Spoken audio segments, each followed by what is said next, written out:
మన హిస్టరీలో గుర్తుపెట్టుకోవాల్సిన విషయం ఏంటంటే మనం ఎక్కడి నుంచి వచ్చాం, ఎవరి వల్ల వచ్చాం, మనం ఎంత గొప్ప పొజిషన్ లో ఉన్నా మనం ఎక్కడి నుంచి వచ్చాం మర్చిపోకూడదు. నాకు పర్సనల్ గా హిస్టరీ ఉంది. ఆ హిస్టరీ పేరు మెగాస్టార్ చిరంజీవి. ఎవరి తర్వాత ఎవరిని అడిగితే నా వరకు, నాకు సంబంధించినంత వరకు, నాకు ఎవరైనా చిరంజీవి గారి తర్వాతే.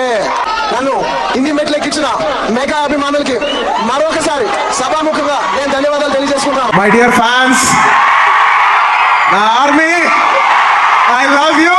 ఏదైనా హీరోని చూసి అందరు ఫ్యాన్స్ అవుతారు. నేను నా ఫ్యాన్స్ చూసి హీరో అయ్యా. మీరు రేంజ్ కి రావడానికి కారణం ఎవరు అనుకుంటున్నారు? నేను ఈ రేంజ్ కి రావడానికి కారణం నా ఫ్యాన్స్ అంటాను అనుకున్నారా? నేను మిగతా హీరోలా కాదు. నేను ఈ రేంజ్ కి రావడానికి కారణం నేనే. నేను యాక్షన్, ఫైట్స్, డ్రామా, సెంటిమెంట్ అన్ని బ్రహ్మాండంగా చేస్తాను. అందుకే అంత స్టార్ అయ్యాను. ముందు నేను, ఆ తర్వాత నా ఫ్యాన్స్. నెక్స్ట్ సార్, మీరు ఏం అనుకోకపోతే ఒక చిన్న క్వశ్చన్ అడగచ్చా? నో ప్రాబ్లం, అడగండి. Thank you sir. Andhra Amita వల్ల బిడ్డు మీకు మీరే ఇచ్చుకున్నట్టు అందరూ అనుకుంటున్నారు. అంటారు, ఇది నేను విన్నాను. నా పాపులారిటీ చూసి గిట్టిన 100 అంటారు. అన్నిటికీ రియాక్ట్ అవుతావా? మా స్టూడియోకి వచ్చినందుకు థ్యాంక్స్ లాట్.